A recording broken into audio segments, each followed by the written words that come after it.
Para iti damag showbiz, inbutaktak ni Miss Universe Philippines 2026 Bea Milian Windorski, a biktima mala ang isunay ti bullying, gapoy ti langana, nang runa iti timid na, sipud pay idiubing, aging ga iti isasali na iti beauty pageant.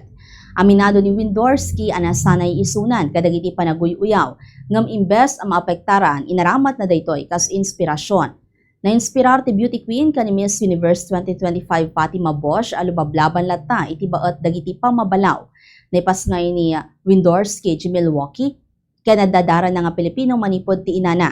Isu na tinang ibagi ti La Union itinaso nga pageant nga lugar iti pamilyana ditoy Pagilian. Dayta ti damag showbiz para iti Bombo News and Views, dayta ni Bombo Mylene Cabanilla.